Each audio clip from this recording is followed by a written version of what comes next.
UKలో 1 year masters. No IELTS required up to 5 years visa. High visa success rate. అంటే మీరు అన్నారు కాబట్టి దానికి ఇప్పుడున్న ప్రెసెంట్ కాంటెక్స్ట్ ప్రెసెంట్ సెనేరియోని కనుక మిక్స్ చేస్తే ఈ మధ్య రిలీజ్ అయిన సినిమాలు బాగా డబ్బులు ఖర్చు పెట్టి పెద్ద బడ్జెట్స్ అంటే మంచి రిసెప్షన్ ఉన్న హీరోలు చేసిన సినిమాలు కూడా చాలా వరస్ట్ ఫ్లాప్స్ అవుతున్నాయి. మీరు గమనించారో లేదు? I wouldn't say ఈ మధ్యలో నేను చెప్పను. I think it happens many, I mean all the time it happens and expected films feel అవడానికి. ఈ ఇంట్రెస్టింగ్ థింగ్ ఏంటంటే ఇప్పుడు ఎస్పెషల్లీ పెద్ద సినిమాలు అంటే బిగ్ బడ్జెట్ మీరు 100 కోట్లు 90 కోట్లు అని చెప్తారు చూడండి, they're much more difficult for anybody to understand ఎలా తయారవుతున్నాయి. ఎందుకంటే the number of people involve, ఇక్కడ CG వస్తుంది, అక్కడ ఇది వస్తుంది అని ఎవరికి ఆడి ఏదేదో ఊహించుకుంటారు. అది మొత్తం అయ్యి ఫైనల్ చూసినంత వరకు ఎవరికి తెలియదు, ఇంపాసిబుల్. ఎగ్జాక్ట్లీ. డైరెక్టర్ కూడా తెలియదు, ఎందుకు తెలియదు అంటే డైరెక్టర్ కూడా సీన్ కన్సీవ్ చేసినప్పుడే తను ఆల్రెడీ ఎక్సైట్ అయిపోయాడు. దాని తర్వాత సీన్ తీస్తున్నప్పుడు యాక్టర్ బలి చేసాడని చప్పట్లు కొట్టేసి ఒకరినొకరు భుజాలు జరిగి ఉంటారు, అది కూడా ఎక్సైట్ అయ్యాడు. అది థియేటర్లో పండదు. ఎందుకు పండదు అంటే అదే అని చెప్తున్నా, ఇతను అనుకున్నప్పుడు ఇప్పుడు ఒక ఎగ్జాంపుల్ చెప్తాను. మణిరత్నం రావణ్ అని సినిమా తీశారు. దాంట్లో ఈ క్యారెక్టరు అంటే నేను హిందీ సినిమా చెప్తున్నా, అది తెలుగులో ఎవరు చేశారు గుర్తులేదు. అభిషేక్ బచ్చన్ ఎలా అంటూ ఉంటాడు.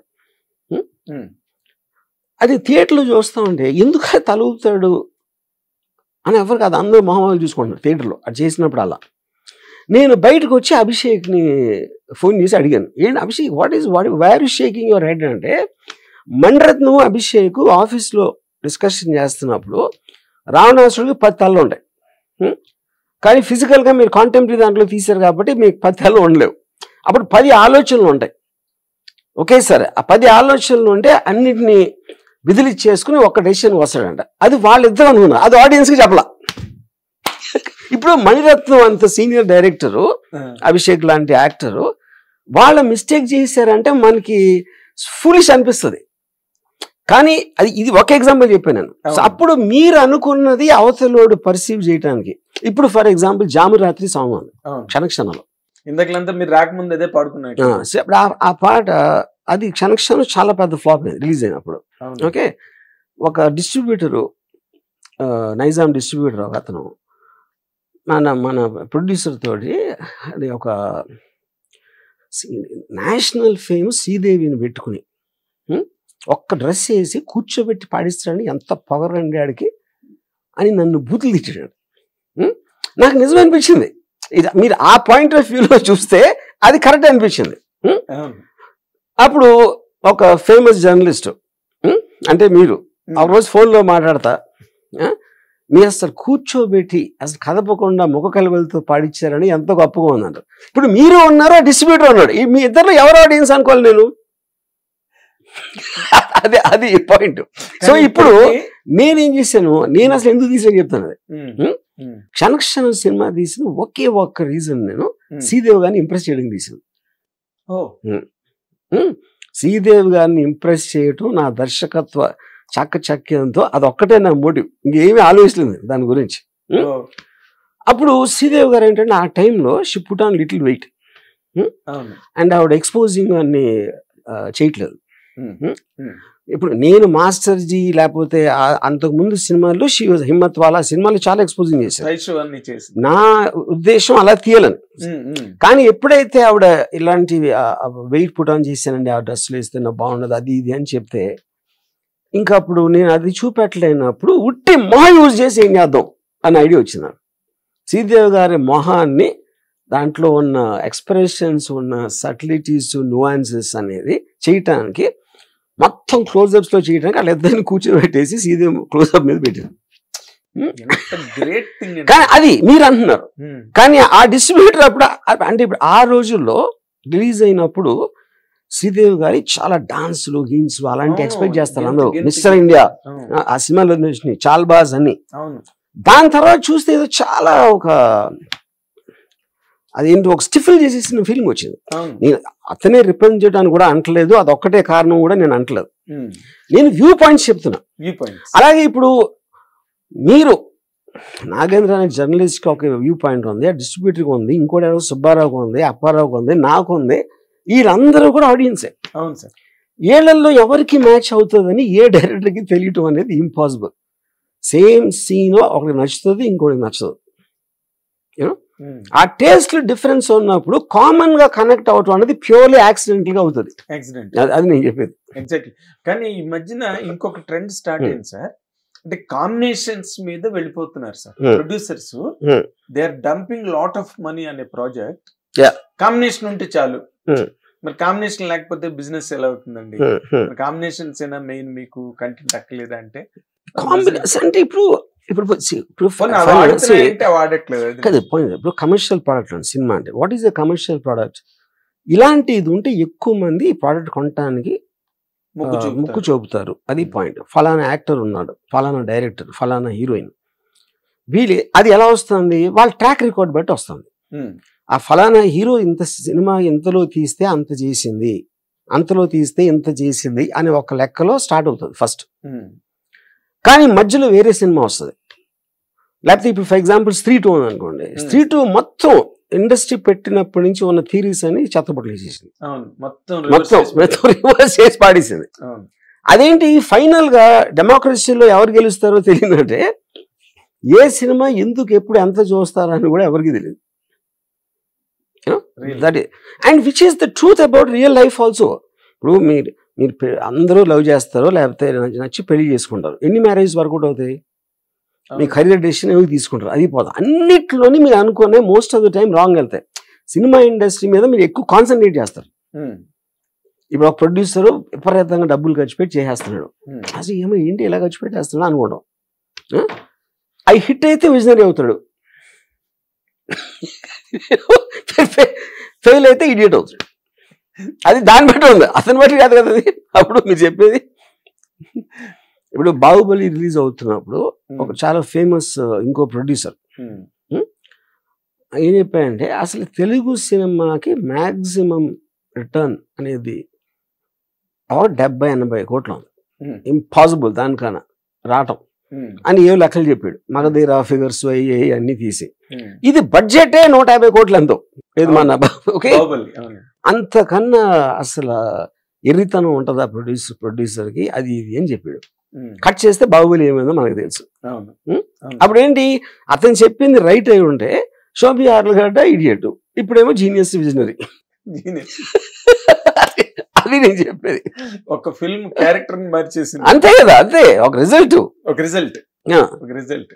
కానీ బట్ ఇప్పుడు ఇంకోటి అప్పుడు ఏమవుతుందంటే చాలాసార్లు ఇంత ఖర్చు పెట్టి ఎందుకు తీస్తున్నారు అంటే అది యాక్చువల్లీ సిలీ ఆర్గ్యుమెంట్. ఎందుకంటే మీకు రిటర్న్ అంత చూపెడతాం. మంచి సినిమా వస్తే బాహుబలి 2 అలాంటి సినిమా RRR లాగా వస్తే 1000 కోట్లు 2000 కోట్ల రేంజ్కి వెళ్ళిపోవటానికి ఛాన్స్ ఉంది అని మీకు అనుకున్నప్పుడు ఎవరో కూడా నా సినిమా యావరేజ్గా ఉంటుంది అనుకుని తీరు కదా. ఎవరో కూడా నా సినిమా ఓకే అని తీరు, బ్రహ్మాండంగా ఉంది అనుకుంటేనే తీస్తారు. లేకపోతే ఎందుకు తీస్తారు సినిమా? ఎందుకు తీస్తారు? ఆ టైంలో వాళ్ళు అనుకున్నారు, ఆడియన్స్ అనుకోలేదు. కానీ అది ఎప్పుడు తెలుస్తుంది? రిలీజ్ అయితే తెలుస్తుంది. అప్పుడు ఎలా పాసిబిలిటీ చెప్పండి. అంటే ఇప్పుడు మీడియా సో అప్పుడు ఏమవుతుందంటే ఇప్పుడు సపోజ్ హీరోకి హీరో రెమ్యూనరేషన్ అనేది అన్క్వశ్చనబుల్. ఎందుకంటే తన ఫేస్ చూసి టికెట్ కొంటున్నారు ఆడియన్స్. అప్పుడు ఈ హీరో ఉంటే ఎంతకు అమ్ముడిపోతుంది అనేది ఉన్నదనుకోండి ఒక లెక్క. అప్పుడు మీకు మేకింగ్ కాస్ట్ హీరో రెమ్యూనరేషన్ బట్టి మీకు ఎంత రిటర్న్ వస్తుందో అర్థమెటిక్స్లో ఉంటుంది. మెయిన్ ప్రాబ్లం ఎక్కడ వస్తుందంటే ఈ సపోర్టింగ్ కాస్ట్, టెక్నీషియన్స్, వీళ్ళందరూ వైట్ ఎలిఫెంట్స్ అయిపోతారు. అసలు వాళ్ళని కంట్రోల్ చేయడం అనేది జరిగే పని కాదు. వాళ్ళ పేరు చూసి ఎవరో టికెట్ కూడా కొండవు. హీరో ఉంటే వచ్చేస్తారు అంతే, మిగతా వాళ్ళు ఎవరు ఉన్నా లేకపోయినా వస్తారు, what ever minimum people you know. అప్పుడు ఇదంతా కలిసి వైట్ ఎలిఫెంట్ అవుతుంది. ఇప్పుడు అది విఎఫ్ఎక్స్ అనుకోండి, లేకపోతే ఇప్పుడు ఏంటంటే ఒక ఆర్గ్యుమెంట్ ఏముంది, స్టార్స్ అంటే ఎంతమంది సైన్యంతో వస్తున్నారు అని. అంటే ఈ సీనియర్ ప్రొడ్యూసర్స్ అంటున్నారు, అది చాలా సిలీ ఆర్గ్యుమెంట్. ఎందుకంటే పాయింట్, మీరు ఆల్రెడీ సడన్ గా రావట్లేదు కదా, ముందే తెలుసు కదా వస్తారని. ఆ పర్టికులర్ స్టార్ ఇలా ఉంటాడు, ఎంతమందిలో వస్తాడు, అన్ని చెప్తారు. అంతా తర్వాత కదా తీసిన సినిమా. ఇంకోటి ఏంటంటే స్టార్ కూడా అలా అయిపోతే స్టార్ అవుతుంది ఇంకా, లేకపోతే స్టార్ ఎట్ అవుతాడు. అదే కదా మెయిన్ థింగ్. వస్తేనే 10 మంది బౌన్సర్లు ఉంటున్నారు. కరెక్ట్.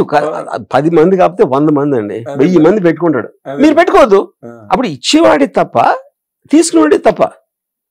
ఈ ప్రొడ్యూసర్లే వెళ్ళి చెప్తారు, మీరు డేట్లు ఇస్తే చాలు బాబు, మీరు ఏమన్నా చేసుకోండి, మీ డేట్లు ఉంటే చాలు అని కాళ్ళ మీద పడిపోయి తీసుకుంటారు. ఎప్పుడైతే వాళ్ళు డెలివరీ ఆస్పెక్ట్స్ లో ప్రాబ్లమ్స్ వచ్చినప్పుడు ఇవన్నీ అవుతారు ఇవన్నీ బయటికి మాట్లాడతారు. But that absolutely don't blame stars. అంటే ఇప్పుడు ఓకే, ఇప్పుడు RRR లాగా, బాహుబలి లాగా, లేకపోతే మొన్న కల్కి లాగా అంత పెద్ద హిట్లు అయిపోతున్నాయి అనుకోండి సార్. అంటే అక్కడ ఎంత బడ్జెట్ పెట్టాము, ఎంత స్పిల్ ఓవర్స్ ఉన్నాయి, ఎన్ని వేస్టేజెస్ ఉన్నాయి, అవన్నీ కౌంట్ కి రావు. ఆ వేస్టేజ్ కంట్రోల్ చేయలేదు అంటున్నాను. అది జరగదు కంట్రోల్. ఎందుకు అవదంటే మీకు చెప్తాను, ఒక ఎగ్జాంపుల్ ఇస్తాను. మీరు ఒక పర్టికులర్ సినిమా, ఇప్పుడు బడ్జెట్ ఆల్రెడీ అనుకున్న దానికన్నా ఎక్కువైపోయింది. ఎక్కువైపోతాం అంటే ఒక పాట ఏదో తీయాలనుకున్నారు, ఆ పాటకి ఇంకా ప్రొడక్షన్ వాళ్ళని వర్కౌట్ చేయమంటే కాస్ట్ అతను 1.5 crores ఎంత వేసాడు.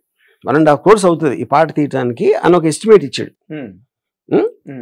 ఇప్పుడు ఈ ప్రొడ్యూసర్ వచ్చి డైరెక్టర్ తోటి, సార్ మరి ఎక్కువైపోతుందండి, ఈ పాట నిజంగా అవసరమా, ఇంకా మళ్ళీ 1.5 ఖర్చు పెట్టాలంటున్నారు, అది ఇది అంటే, 1.5 కోటి ఎందుకు అవుతుందండి అని మళ్ళీ అతను కూర్చుని ఆడితో ప్రొడక్షన్ వాళ్ళతోటి దాన్ని ఏదో 90 lakhs తీసుకొచ్చాడు. డెఫినెట్గా ఈ సాంగ్ చాలా మంచి ఐటమ్ అవుతుందండి, అది ఇది చెప్పాడు. సరే ఇంకేం చేసేది ఏముంది అని వదిలేసి ఓకే అన్నాడు. అన్నాక కొరియోగ్రాఫరు హీరోకి ఒక అమెరికన్ మ్యూజిక్ వీడియో పంపించాడు, పాట ఇలా తీద్దాం అనుకుంటున్నా అని. ఫ్యాంటాస్టిక్ అని రిప్లై పెట్టాడు హీరో. ఆ ఫ్యాంటాస్టిక్ స్క్రీన్ షాట్ ఈ హీరోకి పంపించాడు, ఈ డైరెక్టర్కి పంపించాడు, డైరెక్టర్కి ప్రొడ్యూసర్కి. ఎవరు? కొరియోగ్రాఫర్. హీరో పంపించలా. అప్పుడు ఏంటి అర్థం, బాబు గారు ఇలా చేద్దాం అంటున్నారు, అంతే కదా. ఫ్యాంటాస్టిక్ అంటే ఏంటి అర్థం, ఇలా చేద్దాం అంటున్నారు. ఇప్పుడు బాబు గారి దగ్గరికి వెళ్ళి చెప్తారా అది ఎక్కువ డబ్బులు అయిపోతుందండి అని. వీళ్ళు ఆల్రెడీ ఏదో 90లో ఫిక్స్ అయి ఉన్నారు. ఇప్పుడు అది చూస్తే 2.5 అవుతుంది, ఇది 1.5 మించి ఇంకో 1. సో ఇప్పుడు 2.5, అప్పుడు ఇంకా ప్రొడ్యూసర్ కళ్ళు నీళ్ళే కదా. కానీ ఎవరిని అడుగుతాడు వెళ్ళి ఇప్పుడు సపోజ్ హీరో దగ్గరికి వెళ్ళి, లేదు సార్ ఇది ఇలా తీస్తే చాలా ఖర్చు అయిపోతుంది, 2.5 కోట్లు అని చెప్తున్నారు అని చెప్తాడా? చెప్పలేడు. ఎందుకంటే నామోషి అడ్డు వస్తుంది. ఇంకోటి ఏంటి అంటే మన సినిమా మీద నమ్మకం లేదా హిట్ అవుతుందని అంటాడా? ఏంటో తెలియదు. ఈ లోపల డైరెక్టర్ ఏమన్నాడు, సార్ మీరు 2.5 కోట్లు అయిపోతుంది అనుకుంటున్నారు, కానీ ఈ లెవెల్లో పాట వస్తే 3 సార్లు చూస్తారు సినిమా, 4 సార్లు రిపీట్ ఆడియన్స్ పెరిగిపోద్ది, అప్పుడు మీ రెవెన్యూస్ అన్ని డబుల్ ట్రిపుల్ అయిపోతాయని చెప్పాడు. అది బ్యాడ్ ఆర్గ్యుమెంట్ కాదు, అయితే పాజిటివ్ అయితే అవ్వచ్చు, ఎవరు తెలుసు, అవ్వచ్చు, వెరీ గుడ్. అప్పుడేంటి, అప్పుడు ప్రొడ్యూసర్ ఏంటంటే తను ఫైనాన్షియల్ ట్రబుల్లో ఉన్నా లేకపోయినా డబ్బులు పోతాయని అనుకున్నా కూడా, అప్పుడు డైరెక్టర్ హీరో కూడా ఏం చెప్తారు అంటే మన సినిమా హిట్ అవ్వదని మీకు నమ్మకం లేదా అని ఒక ఇంటర్నల్ కాన్ఫ్లిక్ట్ స్టార్ట్ అవుతుంది. అది ఏ రేంజ్ కి అవుతుందో ఎవరికి తెలియదు. అక్కడ నుంచి స్టార్ట్ అయ్యి వెళ్ళినా కూడా పాసిబిలిటీ ఉంది. ఎందుకంటే హీరో డైరెక్టర్ ఏమో ఎక్స్ట్రాడినరీ బంపర్ హిట్ అవుతుంది అని నమ్మి చేస్తారు. అప్పుడు బంపర్ హిట్ అంటే అర్థం ఏంటి, 2,000 కోట్లు చేసేస్తుంది అనుకున్నారు అనుకోండి, అదే బాహుబలి 2 కన్నా కొంచెం బెటర్గా ఉంది అని అనుకోవచ్చు కదా. మీరు ఆఫీస్లో అనుకోవడానికి ఏముంది, అప్పుడు ప్రొడ్యూసర్ ఇనిషియల్ గా 200 అనుకుని అది 300, 400, 500 వెళ్తా ఉంటది. అయినా కూడా బఫర్ ఇంకా 1,500 ఉందని ఫీలింగ్ వస్తుంది. ఏది ఆ రేంజ్కి వెళ్తే. ఇప్పుడు ఓకే ఇది ఇంకా నేను కంటిన్యూ చేస్తాను, ఇది అయిపోయింది ఓకే అన్నారు. అయ్యాక కొరియోగ్రాఫరు అక్కడ నుంచి ఒక అదే నాకు 200 మంది డాన్సర్లు పెట్టి లడాఖ్లో సినిమా చేస్తాం. ఆ సాంగ్ 200 మంది డాన్సర్లకి మనకి 4 కాస్ట్యూమ్స్ చేంజెస్, 4x200 800 కాస్ట్యూమ్స్ నేను కుట్టిస్తే ఇంత అవుతుందని ఎస్టిమేట్ పంపించాడు. ఇక్కడ ప్రొడక్షన్ మేనేజ్ ప్రొడ్యూసర్తో హైదరాబాద్లో మన వాళ్ళతో చేయిస్తే 1/4 కన్నా తక్కువ అవుతుంది అని చెప్పాడు. ఎవరు కొరియోగ్రాఫర్ ఇచ్చిన ఎస్టిమేట్కి. ఈయన కొరియోగ్రాఫర్ ఫోన్ చేసి చాలా తెలివిగా మాట్లాడుతున్నాను అనుకుని, మీరు నాకు తెలిసిన వాళ్ళు ఉన్నారండి కొంచెం టైలర్స్ మా ఫ్యామిలీకి సంబంధించిన వాళ్ళు, వాళ్ళతో చేయించుకుంటాను ఇక్కడ అని చెప్పాడు. ఆయన సరే కానీ ఆ స్టిచ్చింగ్లో తేడాలు వస్తే మాత్రం నేను రెస్పాన్సిబిలిటీ తీసుకోను, మళ్ళీ హీరో గారు కోపం వస్తే నేను మీ పేరు చెప్పాల్సి వస్తుందని చెప్పాడు. ఇప్పుడు ఈ వెళ్ళి స్టిచ్చింగ్ రెస్పాన్సిబిలిటీ ఎట్లా తీసుకుంటాడు, ఆడు బట్టలు ఎలా చేస్తాడు, ఏం కొడతాడు, రేపు పొద్దున్న నాకు సరిగ్గా ఫిట్ అవ్వలేదు ఏదో అయింది అనుకోండి, తెలీదు. ప్రొడ్యూసర్ ఎట్లా తెలుస్తుంది అది కదా. అది ఏమో అయితే లేదని మీరే చేసుకోండి అని చెప్పాడు. అయిపోయింది. డేట్ దగ్గరికి వచ్చేస్తుంది. ఇక్కడ డాన్సర్లు లేరు, డాన్సర్లు ఎక్కువ మంది ఏమంటారు దాన్ని దొరకట్లేదు, 200 మంది. కొంతమంది బాంబే నుంచి తీసుకోవాలి, బాంబే నుంచి తీసుకుని కొంచెం ఫ్రంట్లో పెట్టుకోవడానికి తెల్లగా అందంగా పొడుగ్గా ఉన్నవాళ్ళు కావాలి, ఇది అదని చెప్పి 50 మంది స్పెషల్ ఇంకొకళ్ళు డాన్సర్లు అనేది తీసుకుని మొత్తానికి అందరూ వెళ్ళిరండి. వాళ్ళందరూ ఫ్లైట్లో ట్రావెల్ అవుతారు. ఎవరు 50 డాన్సర్స్, వాళ్ళు మోడల్ డాన్సర్స్. వాళ్ళకి మంచి 2 స్టార్ హోటల్, మినిమం 2 స్టార్ హోటల్లో పెట్టాలి వాళ్ళని. అక్కడికి వెళ్ళాక ఇదంతా చేసి ఫైనల్గా పాట తీసే టైంకి అందరూ మర్చిపోయింది ఏంటంటే అక్కడ లో ఆక్సిజన్, ఇంతమందికి వాళ్ళు ప్రికాషన్స్ తీసుకోవాలి. లో లెవెల్ ఆక్సిజన్ ఉంటుంది కదా లదాఖ్లో, సగం మంది పడిపోయారు యూనిట్లో. వాళ్ళకి సేవ చేయడానికి మళ్ళీ వాళ్ళని పిలిచి మొత్తం అంతా చేసి ఫైనల్ బిల్లు 4.75 crores వచ్చింది.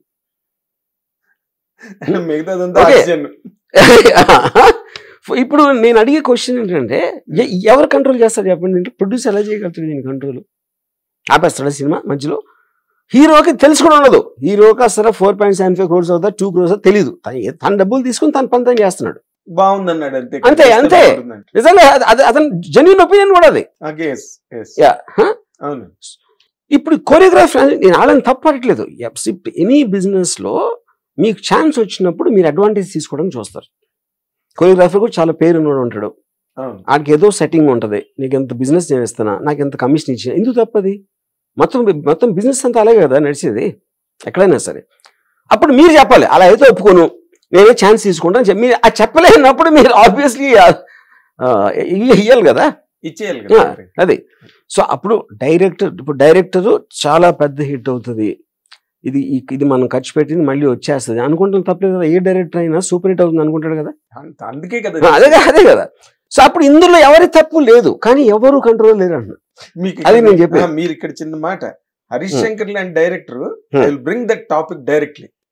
హరీష్ శంకర్ లాంటి డైరెక్టర్ ఆల్రెడీ అక్కడ ఆడే సినిమా, అందరూ చూసేసిన సినిమాని విత్ ఆల్ ది కాన్ఫిడెన్స్, రవితేజతో మళ్ళీ తను హిట్ కొట్టగలను అని ప్రొడ్యూసర్ ఒప్పించి మరీ తీసిన సినిమా మిస్టర్ బచ్చన్. ఫైనల్ గా వచ్చేసరికి ఏమైంది, it ended up as a disaster. అంటే మీరు అన్నదానికి చెప్తున్నాను, ఎవ్రీబడి ఇక్కడ అంటే నేను I don't want to talk specific about the project అండి. కాకపోతే ఇక్కడ పాయింట్ ఏంటంటే ఇప్పుడు ఏ డైరెక్టర్ కూడా కావాలని ఫ్లాప్ తీయడు కదా, వన్. ఇంకోటి ఇప్పుడు బిగ్ బడ్జెట్ ఫిల్మ్స్ తో ఇంకొక ప్రాబ్లం ఏమొచ్చిందంటే ప్రతి ఒక్కడు ఎంత ఎక్కువ ఖర్చు పెడితే నా సినిమాకి అంతమంది వస్తారని ఒక మైండ్ సెట్ లో వచ్చారు. ఈ పాన్ ఇండియా అన్నది ఒకటి, అదొకటి. అదే ఇప్పుడు ఎందుకు అది కూడా తప్పేందుకు? ఇప్పుడు కార్తికేయ 2 ఆడేసి మన తెలుగు డబ్బింగ్ సినిమాలు బాహుబలి అప్పర్ లిమిట్ అనుకుంటే, కార్తికేయ ఆడేసి కన్నడ సినిమా కాంతారా ఆడేస్తే మీరు కూడా ఎందుకు అనుకోరు పాన్ ఇండియా అని? ఎందుకు అనుకోకూడదు అంటున్నా. అది అందరూ తప్పేం లేదు కదా. హిట్ అవుతుందా లేదా అది వేరు, అందరూ అవుతుంది అనుకునే వెళ్తారు. సో ఇప్పుడు ఇక్కడ ప్రాబ్లం ఏంటంటే ఇప్పుడు అనుకుని తీరు. కాకపోతే ఏమవుతుందంటే మీరు డెసిషన్ చెప్పాను కదా, ఏ రోజైతే మీరు డెసిషన్ తీసుకుంటారో. నేను ఊరికని హరీష్ తోటి నేను అన్నాను సరదాగా, ఇప్పుడు పాజిటివ్ పాయింట్స్ అన్నీ ఏంటి, హీరోయిన్ చాలా బాగుంది, నువ్వు టేకింగ్ బాగుంది, పాటలు బాగున్నాయి, ఇది బాగుంది. రైడ్ అనేది సరిగ్గా దానికి ఇంజస్టిస్ చేశారని విన్నా, నేను చూడలేదు సినిమా రైడ్ అనే సినిమాకి. జరిగింది. అప్పుడు ఒక విధంగా చూస్తే నువ్వు రైడ్కి అన్యాయం చేసావు అనొచ్చు, కానీ నా ఉద్దేశంలో రైడ్ నీకు అన్యాయం చేసింది. ఎందుకంటే కాదు, నా పాయింట్ ఏంటంటే ఇప్పుడు తను సూపర్ హిట్ సర్దార్ గబ్బర్ సింగ్ తీసాడు, దాంట్లో కూడా తను ఏం మార్చాడు దబాంగ్ నుంచి. కానీ దబాంగ్ సర్దార్ గబ్బర్ సింగ్ దాంట్లో కూడా మార్చాడు దబాంగ్ నుంచి. కానీ అక్కడ అది మసాలా ఫిల్మ్, ఇది మసాలా ఫిల్మ్, దాంట్లో ఏదో అయిపోయింది. అప్పుడు నేనేమన్నానంటే నువ్వు అసలు రైడ్ అనేది పట్టించుకోకుండా, రైడ్ అనే టాపిక్ పక్కన పెట్టేసి నువ్వు మిరపకాయ సీక్వెల్ కాకరకాయని తీసావు అనుకో, ఇదే హీరోయిన్ అదే రవితేజ అన్ని ఫుల్ ఎంటర్టైన్మెంట్ మసాలా ఉంటే chances of that being a hit or more than this అని చెప్పా. కానీ తను ఏ రోజైతే సినిమా స్టార్ట్ అవ్వక ముందు నాకు చెప్తే, నేను ఇలా చెప్తే తనకి ఇంకా ఒక ఇది ఉంది, తను అప్పుడు అనుకున్నాడు. అంటే దాని వల్ల నేను ఎక్స్పర్ట్ అని కాదు, నేను అలాంటి మిస్టేక్స్ చాలా హరీష్ కన్నా చాలా ఎక్కువ చేశాను. సో ఇక్కడ మెయిన్ పాయింట్ ఏంటంటే మీరు ఏ రోజైతే ఆ డిసిషన్ తీసుకున్నారో ఫండమెంటల్ ఆరిజిన్ ఆఫ్ ద పిక్చర్లో ఉంటుంది మిస్టేక్ ఎప్పుడైనా, కానీ అప్పుడే మిస్టేక్ అని తెలియదు. విశ్వప్రసాద్ గారు నా ఇంటర్వ్యూలో అదే చెప్పారు. ఏం చెప్పారంటే అసలు బిగినింగ్ లోనే మిస్టేక్ జరిగిందండి అని చెప్పి ఆయన అడ్మిటెడ్ దట్. అక్కడ ప్రాబ్లం ఏంటంటే బిగినింగ్ లో మిస్టేక్ అని తెలిస్తే చేయదు కదా, కానీ అప్పుడు తెలియదు. అది చెప్పింది నేను, అప్పుడు తెలియదు సార్. అంటే ఇందులోని హీరో అనే ఒక ఆస్పెక్ట్ ని కొంతమంది technicians, whether you call him a fight master or a choreographer or art director, whoever, వాళ్ళు హీరో అనే ఒక పాయింట్ ని కార్డ్ గా వాడుతున్నారా ప్రొడ్యూసర్స్ మీద? బట్ ప్రొడ్యూసర్స్ కి ఎక్కడ మరి ఎవ్రీబడి ట్రైస్ టు ఎక్స్ప్లాయిట్. ఏ బిజినెస్ లో అయినా మీరు మీకున్న అవసరం బట్టి, మీకున్న మెంటల్ స్టేట్ బట్టి వాళ్ళు ఆపర్చునిటీ తీసుకుంటారు. అది హ్యూమన్ నేచర్, అందులో ఏమీ తప్పలేదు. అప్పుడు మీకు బిజినెస్ తెలియదని మీరు అర్థం చేసుకోవాలి. బిజినెస్ తెలియకుండా ఎందుకు వస్తున్నారు మీరు? అప్పుడు ఏంటి, అప్పుడు దాన్ని ఏమంటారు, ఆపర్చునిటీ కాస్ట్ అంటారు. ఎందుకంటే అంటే డబ్బులు ఉన్నాయి. ఇప్పుడు ఒకటి దగ్గర 10 కోట్లు అనుకోండి, 10 కోట్లు సినిమా తీస్తే 10 కోట్లు పోతే ఆరిపోతాడు. ఆడి దగ్గర 100 కోట్లు ఉంటే ఇంకా 90 ఉన్నాయి కదా, పర్లేదు కదా. అప్పుడు అతని కెపాసిటీ బట్టి తీసుకుంటున్నాడు. మిస్టేక్ కాస్ట్ అది ఆల్సో కాల్డ్ ఆపర్చునిటీ కాస్ట్. ఇప్పుడు మీరు ఒక పెద్ద కెమెరామెన్ తీసుకొచ్చారు, పెద్ద కెమెరామెన్ మీరు కోట్లు ఇచ్చి తీసుకొస్తే వాడు పెద్ద కెమెరా నిరూపించుకోవడానికి ఆడు ఇంకా ఇన్ని లైట్లు కావాలి, అది కావాలి, ఇది కావాలి అన్ని చెప్తాడు. అది ఫారిన్ నుంచి ఏవో లైట్లు కావాలంటాడు, ఆ లైట్లు కావాలంటాడు, ఆ ఫలానా వెండర్ దగ్గరే కావాలంటాడు. ఆడి నా గ్రిప్కి ఎంత ఇవ్వాలి, ఆడికి అంత ఇవ్వాలి అన్ని చేస్తాడు. ప్రోరేటా పెడతాడు, ఇది పెడతాడు, అది పెడతాడు. అవన్నీ పెట్టకపోతే పథకం అవుతాడు అంటున్నాడు. మీరు ఆడికి రెమ్యూనరేషన్ ఇచ్చాక ఆడొచ్చి మీ ఇష్టం వచ్చిన 2 డేట్లు ఉంది సార్ అంతా చేస్తానంటే మీడియం కెమెరామెన్ అనుకుంటారు మీరు. ఆడ ఎంత ఎక్కువ ఖర్చు పెడితే అంత గొప్ప కెమెరామెన్ అని మీకు ఫీలింగ్ వస్తుంది ఫస్ట్. కరెక్ట్. అంటే ఈ ప్రొడ్యూసర్ దగ్గర ఉన్న ఈ వల్నరబిలిటీ ప్రొడ్యూసర్ కాదు, పెద్ద సినిమాలో ప్రొడ్యూసర్ చాలా అసలు మినిమం సేవ్ ఉంటుంది. It is about the director and hero. కానీ ఏంటి, మీరంత ఖర్చు పెట్టమంటే అంత పెడతానని చెప్తాడు, అది అక్కడి నుంచి వస్తుంది. అది ప్రొడ్యూసర్ మీరు డబ్బులు ఖర్చు మీకు దగ్గర కెపాసిటీ ఉందా, అది పెద్ద సినిమాల్లో మోస్ట్ ఆఫ్ ద టైం వాళ్ళు అసోసియేషన్ కోసం చేస్తారు, వాళ్ళ పేరు కోసం. వాడికి బిజినెస్ క్యాలిక్యులేషన్ అనేది ఎవరు పక్కన వాళ్ళు ఎవరో చెప్పొచ్చు. లేకపోతే రాజమౌళి సినిమా అంతా ఆడింది కదా, 2000 కోట్లు అంటే మన 500 మా కూడా ఆడదా, 1000 కూడా ఆడదా అనుకుంటే బాగానే ఉంటుంది తినడానికి. దాని తర్వాత ఇప్పుడు ఆడి దగ్గర డబ్బు ఉందా లేదా అనేది పాయింట్. అంటే ఇప్పుడు రాజమౌళి వల్ల ఇండస్ట్రీకి మంచి జరిగిందా చెడు జరిగిందా sir? First of all industry అనేది ఉండదండి. ఇండస్ట్రీ అనేది మీడియా టర్మ్. అది అందరూ ఎవరెవరి కంపెనీలు ఎవరెవరి సినిమాలు ఆడలేవు. అందరూ కంబైన్డ్ ఇండస్ట్రీ కోసం ఎవరు చేయరు కదా, ఎవరు చేయరు. సో అక్కడ ఏమవుతుందంటే రాజమౌళి మౌలానికి ఎక్స్ట్రాడినరీ బెనిఫిట్ ఏం జరిగింది, ఒకటి అఫ్ కోర్స్ తెలుగు సినిమాకి ఇంత లెవెల్ ఉండొచ్చు, బ్రహ్మాండంగా ఉంటే ఇంత బ్రహ్మాండంగా కలెక్షన్స్ వస్తాయనేది ఒకటి ప్రూవ్ చేసాడు, ఒక బెంచ్ మార్క్ అది. ఇప్పుడు ఇదేమైందంటే చాలా రివర్స్ ఎఫెక్ట్లో ప్రొడ్యూసర్లు చాలా మంది నాశనం అయిపోయారు. రాజమౌళి మళ్ళా ఇంత డబ్బులు ఖర్చు పెట్టేసి 200-300 కోట్లు పెట్టి, అలాంటప్పుడు రాజమౌళిని ఒక విధంగా బ్లేమ్ చేయొచ్చు. రాజమౌళి డైరెక్ట్గా చేయకపోయినా బ్లేమ్ చేయొచ్చు. కానీ నేనేమంటానంటే రాజమౌళి ఒక ఎక్స్ట్రాడినరీ చారిటబుల్ థింగ్ చేశాడు. దాని వల్ల ఎందుకు చారిటబుల్ థింగ్ అంటే మన సినిమాలో ప్రొడ్యూసర్కి డబ్బులు పోయినాయి అంటాం. డబ్బులు ఎక్కడ పోయినాయి? ఎక్కడికి పోలా, వేరే వాళ్ళ జేబులోకి వెళ్ళి. అది టెక్నీషియన్స్ అవ్వచ్చు, యాక్టర్స్ అవ్వచ్చు, వర్కర్స్ అవ్వచ్చు, various things associated with ecosystem of the ఫిల్మ్స్లో వాళ్ళందరి జేబుల్లోకి ట్రాన్స్ఫర్ అయింది, పోయింది ఇది ఒక్కడికే. అప్పుడు ఏంటి, రాజమౌళి తనకు తెలియకుండానే చాలా మందికి ఎక్కువ డబ్బులు చిల్లర చేసాడు. అప్పుడు ఇండస్ట్రీ ఏం పోలా, ఇండస్ట్రీలో డబ్బులు ఎక్కడికి పోవు, ప్రొడ్యూసర్లు వస్తానే ఉంటారు. నేను 1990 నుంచి అంటున్నా, ఇన్ని ఫ్లాప్లు అయిపోతే ప్రొడ్యూసర్లు రారు, అప్పుడు ఇండస్ట్రీ ఉండదు, అదేమి జరగదు ఇప్పుడు. ఎందుకంటే as long as the market is there, the production producers will be there. జనాలు టికెట్లు కొంటున్న వరకు ప్రొడ్యూసర్లు రాకుండా ఉండరు. అంటే అప్పుడేంటి కాదు, ఇప్పుడు చూడండి మీరు, ఇది అర్థమైతే లేదు నేను చెప్పేది. ఏ ప్రొడ్యూసర్ అయినా అది ఫెయిల్ అయ్యి డబ్బులు పోతే ఆ డబ్బులు వేరే వాళ్ళ జేబుల్లోకి వెళ్ళి, సో అది redistribution of wealth. It's very big thing in democracy. Capitalism, సంపద పంపిణీ. సో అప్పుడు రాజమౌళి తనకు తెలియకుండా చారిటీ కూడా చేశాడు. అంటే బాగా డబ్బులు వాళ్ళందరి దగ్గర ఏముంటుందని అన్ని డబ్బులు కూడబెట్టుకుని ఉన్నోళ్ళని వాళ్ళతోటి వేరే వాళ్ళకి ఇప్పించాడు.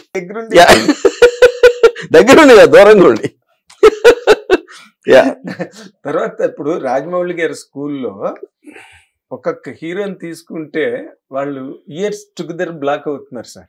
That is the biggest complaint on him prevailing in the film industry. ఎవరి సినిమా అనేది రాజమౌళి డెసిషన్, ఎవరైతే హీరో చేస్తారో తన డెసిషన్. వీళ్ళందరూ ఎవరు? ఇప్పుడు Rajamouli is not obligated to them. They are not. The hero is not obligated to them. Yes. Who the hell are they to complain? And their intention is to maybe create 10 times bigger than Bahubali. Bahubali is చేసిన service ఎవరు దాని కాదన్నారు కదా, దానికి is going to take another leap. Indisputable fact. Another leap తీసుకుంటాడు. ఆ leap కోసం తన హీరో తన టైము తన ఎఫర్ట్ అంతా ఇస్తున్నాడు రాజమౌళి మీద నమ్మకంతో. ఇంక వేరే వాళ్ళకి ఎందుకు నొప్పి? చాలా చోట్ల ఇది ఒక డిస్కషన్ అండి. కొన్ని ఆఫీసుల్లో హీరోలు దొరకకుండా చేస్తాడు, పట్టుకున్నారంటే 3-4 ఏళ్ళు వదలదు. అందరూ పనిలేను సార్. అంటే వాళ్ళకి రాజమౌళి వాళ్ళ గురించి మాట్లాడే అంత సెన్స్ ఉంటుందని నేను అనుకోవట్లేదు. అంటే ఇప్పుడు మీరు చెప్పిన ఇందాక ఆ ప్యారలెన్స్ లో కనుక ఆలోచిస్తే, ఇప్పుడు ఇంకొక న్యూ ట్రెండ్ ఏంటంటే ఈ మైథాలజీ క్యారెక్టర్స్ ని, ఇప్పుడు మన కల్కి ప్రూవ్ చేసింది, మైథాలజీ క్యారెక్టర్స్ ని తీసుకొచ్చి సోషలైజ్ చేసి వాటిని ఫ్యాంటసీగా చేసే ఒక కొత్త ట్రెండ్ ఒకటి క్రియేట్ అయింది సార్. దాన్ని మీరు ఎట్లా చూస్తారు సార్? అంటే అది ఇంకా డైరెక్టర్స్ ఇంటర్ప్రిటేషన్. ఇప్పుడు ఒక పర్టికులర్ డైరెక్టర్ ఇలా తీయాలనుకున్నాడు, అప్పుడు అది ఇంకా proof of the pudding is in the eating లాగా అది తయారైందంటే చాలా మంది నమ్మారు. యాక్టర్స్ అవ్వచ్చు, డైరెక్టర్ అవ్వచ్చు, ప్రొడ్యూసర్ అవ్వచ్చు, all of them got together. Audience కూడా ప్రూవ్ అయింది ఫైనల్ గా. అవునండి, చూసారా మీరు కల్కి? నేను చూసాను. How did you feel sir? See, నాకు సెన్సిబిలిటీలో I personally don't like Prabhas doing comedy. నాకు పర్సనల్ గా I want to seem like ఒక ఇంటెన్స్ హీరో అలాగా అది. But I think the vision of the director in terms of అంటే very idea of అశ్వత్థామన్ అక్కడి నుంచి అది తీసుకుని ఆ విజువల్ స్ప్లెండర్ అనేది ఎక్స్ట్రాడినరీ. Okay okay sir. ఇప్పుడు మీరు అంటే కాశ్మీర్ టు కన్యాకుమారి అన్నట్టుగా మీ ట్రావెల్ అంతా from a very long time ఇది ఉన్నది.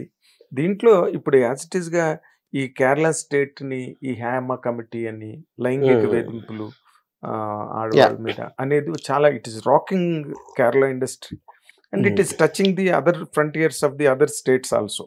రజనీకాంత్ మీద కూడా ఏం మాట్లాడారు ఆయన మీద వచ్చి. మీరు వాట్ ఈస్ యువర్ ఇప్పుడు ఫస్ట్ ఆఫ్ ఆల్ ఇది కొత్త విషయం కాదు. It is been happening since 2010-11 Harvey Weinstein the first me too moment make out అయినప్పుడు. And I think it's a lot of noise, nothing will come out of that. ఎందుకంటే దాని కారణం అది చాలా 1-to-1 person జరుగుతుంది. ఇది ఈ ఆస్పెక్ట్ ఇప్పుడు ఒక కొత్తగా వచ్చిన యాక్ట్రెస్ని ఎక్స్ప్లాయిట్ చేయాలంటే ఎవరు చేశారు, ఎలా చేశారు, అది ఏమి జరిగింది వాళ్ళిద్దరి మధ్యన అనే డీటెయిల్ లేకుండా మీరు మోకమ్మడిగా మాలీవుడ్ ఇండస్ట్రీ చేస్తుంది అనేది I think it's a very very despicable thing to do that. అదొకటి. రెండోది, మీరు సొల్యూషన్ అడగకుండా ఇలా చేసాడు, నువ్వు వచ్చి మాట్లాడావు. ఇప్పుడు అక్కడ ఏమైంది, ఆ అమ్మాయి పేరేంటి, తనుశ్రీ దత్త, నాన్న పాటేకర్ మీద ఎలిగేషన్ వేసింది. నాన్న పాటేకర్ని వెలివేశారు బాలీవుడ్లో. 2 years అయ్యాక పోలీసులు క్లీన్ చిట్ ఇచ్చారు. 2 years అయ్యాక మళ్ళీ నాన్న పాటేకర్ బ్యాక్. అప్పుడు ఏం జరిగినట్టు అది అతను మేనేజ్ చేశాడా, ఈ అమ్మాయి చేయలేదా, ఊరికనే అందా, ఎవరికైనా తెలుస్తుంది ఎప్పటికైనా, ఎలా తెలుస్తుంది? ఇప్పటికీ అమ్మాయి నాకు అన్యాయం చేశారంటారు, పోలీసులు ఏమో కాదంటున్నారు. ఇవి ఎవరిని నమ్ముతారు? అప్పుడు ఏంటది ఇండివిజువల్ కేసు అయిపోయింది. ఇండివిజువల్ కేసులో ఏ అమ్మాయినా ఎవరి మీద ఎప్పుడైనా పెట్టచ్చు. దానికి కమిటీ ఉంది, ఇండస్ట్రీ ఉంది దాంట్లో. ఇప్పుడు ఒక అమ్మాయి మీద అలాంటి అత్యాచారం జరిగితే ఇండస్ట్రీ చేసినట్టు కాదు కదా, ఆ పర్టికులర్ వ్యక్తి చేసాడు. ఆ వ్యక్తి మీద మీరు అప్పుడు ఎప్పుడైనా తీసుకోవచ్చు ఆ కేసు. పోలీసులకు ఎప్పుడైనా వెళ్ళచ్చు కదా, మీరు ఎవరో కమిటీ వచ్చి చెప్పి అదేం లేదు కదా.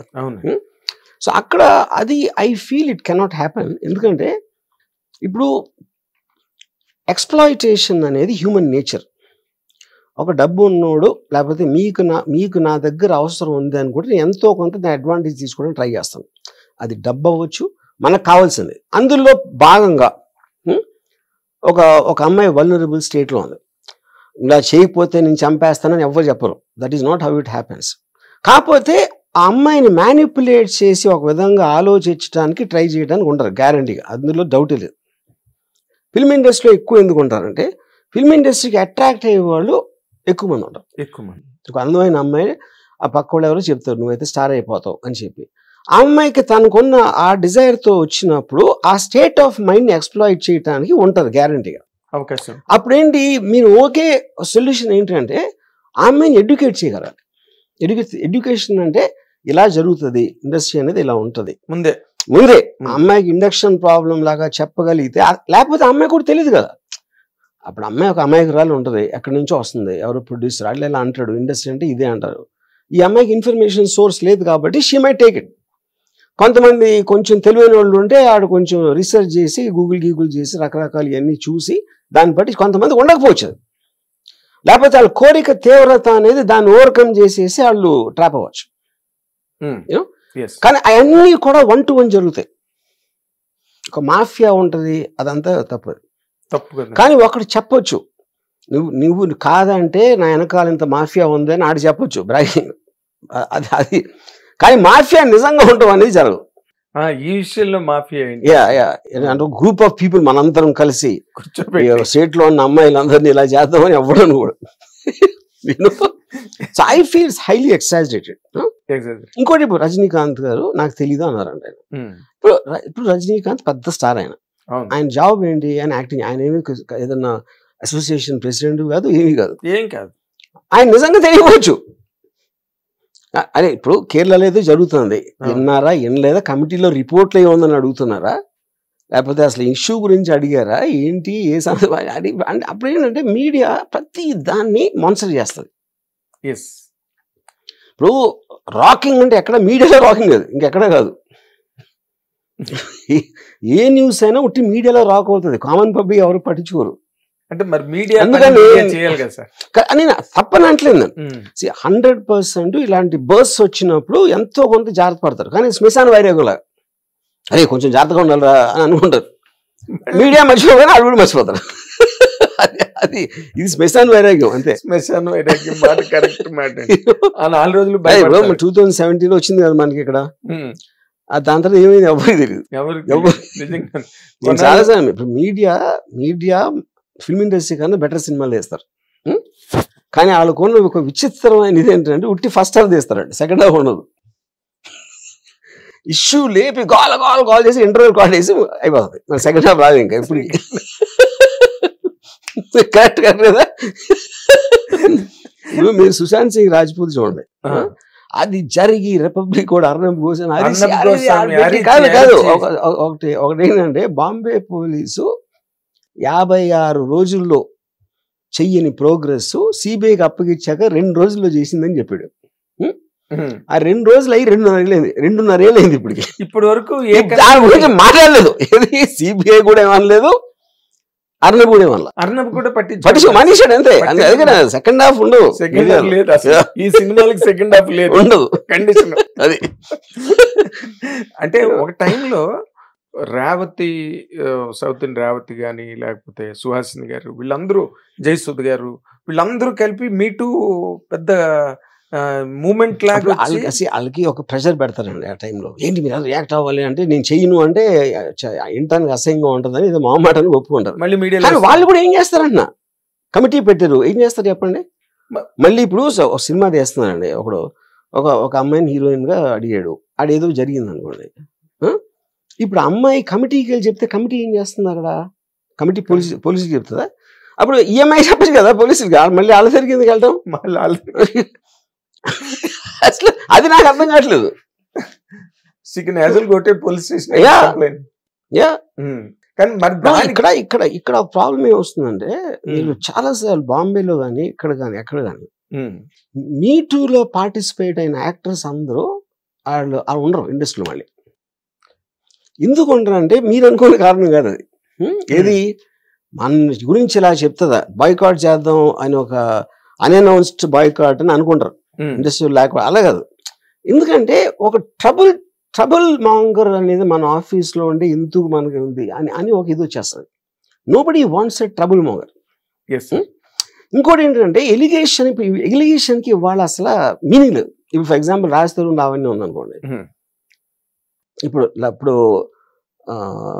లావణ్య లాంటి భార్య ఉంటే ఏ మగవాడైనా నా దృష్టిని చచ్చిపోతాడు ముందు. అసలు మిగతా అన్ని పక్కన పెట్టండి, మీరు ఎన్ని ఏళ్ళు ఉన్నారంటే ఇప్పుడు అమ్మాయి అనే మాటలు అది ఇది.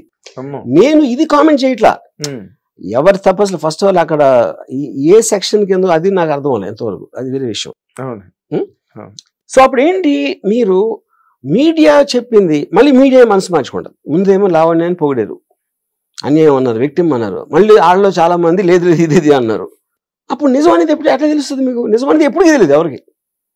100% ఇప్పుడు మేము చెప్పేది ట్రూత్ ఈస్ డెడ్. ట్రూత్ అనేది మీనింగ్లెస్ వర్డ్ ఇప్పుడు, ఎందుకంటే ఎవరు నమ్మేది అని నమ్ముతున్నాడు.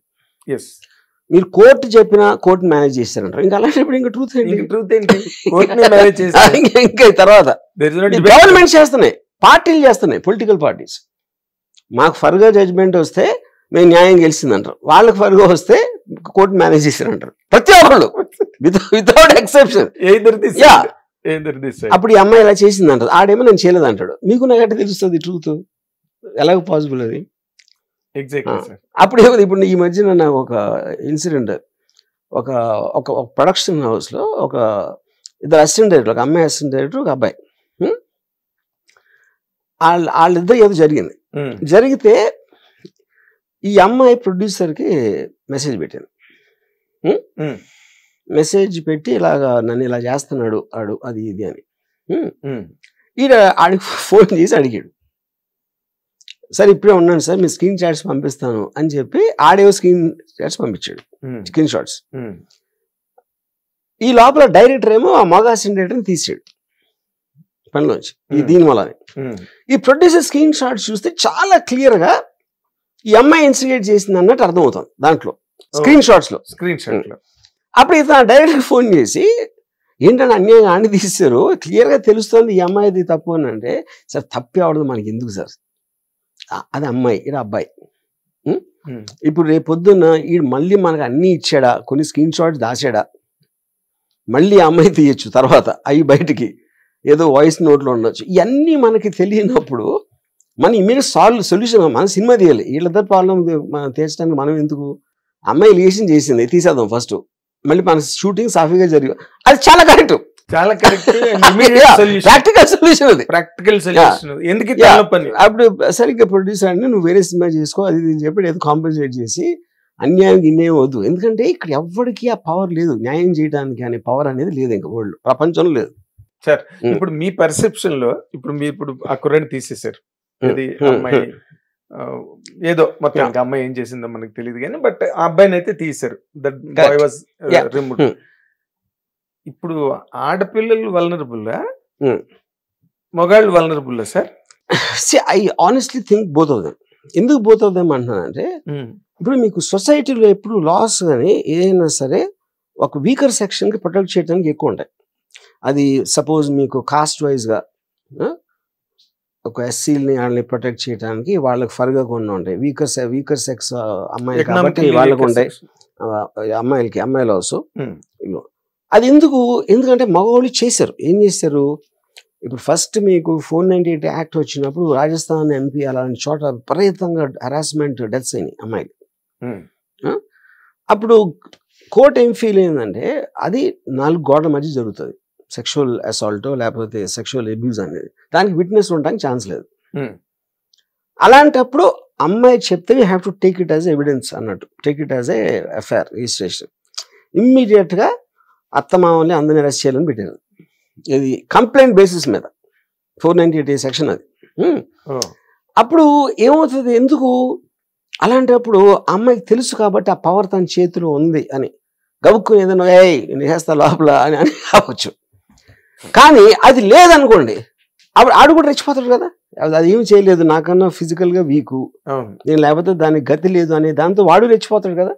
So this is not a problem which can be solved. ఇప్పుడు తుఫాన్ వస్తుందండి, మీరైతే ఆపలేరు కదా, దాని వచ్చాక ఏం జాగ్రత్తలు తీయాలని చేస్తారు కానీ తుఫాన్ అయితే ఆపలేరు కదా. So I believe both of them are equal. మీరు ఒకళ్ళకి ఎక్కువ పవర్ ఇస్తే వాళ్ళు మిస్యూజ్ చేస్తారు, ఇంకోళ్ళకి ఎక్కువ పవర్ ఇస్తే వాళ్ళు మిస్యూజ్ చేస్తారు. You must be knowing. అక్కడెక్కడో జరిగింది కదా, ఆడపిల్లలు బస్సులోని వచ్చే దానిలో గొడవ పడితే ఒక అడ్వకేట్ మగపిల్లల తరఫున వాదించి, and it was a big story in Uttar Pradesh. అదేదో జరిగిందండి. అంటే ఇక్కడ ఎక్కువగా ఈ మగాళ్ళ వైపు మగ సంఘాలు అని ఉండవు కదా, మహిళా సంఘాలే ఎక్కువగా వాయిస్ రేస్ చేయడం ఫెయిర్. అంటే అది that is the result of, ఇప్పుడు మీరు బడుగు వర్గాలకి సంఘాలు ఉంటాయి కానీ రిచ్ పీపుల్కి ఎందుకు ఉంటాయి సంఘాలు? రిచ్ పీపుల్ అవసరం లేదు కదా. ఎవరైతే వీకర్ సెక్షన్ ఉందో వాళ్ళే పెట్టుకుంటారు. ఇప్పుడు సొసైటీస్ అండ్ యూనియన్స్ ఫైట్ ఎవరి కోసం జరుగుతుంది? డౌన్ ట్రాడన్ వీకర్ సెక్షన్ కోసం. అప్పుడు ఆ డౌన్ ట్రాడన్ కి ఎప్పుడైతే మీరు పవర్ ఇచ్చారో వాళ్ళని ఎత్తేస్తారు. Exactly, it's a part of nature అన్న, ఇట్స్ ఎ ప్రాసెస్. అది ఇట్ కెనాట్ బి స్టాప్డ్. అది ఇంకా అంటే ఇప్పుడు అదే తుఫాన్ వస్తే ఆపలేదు, కోవిడ్ వస్తే చచ్చినట్టు బెడ్ మీద ఉండాలి అంతే, బతికినాళ్ళు అంతే అంతే.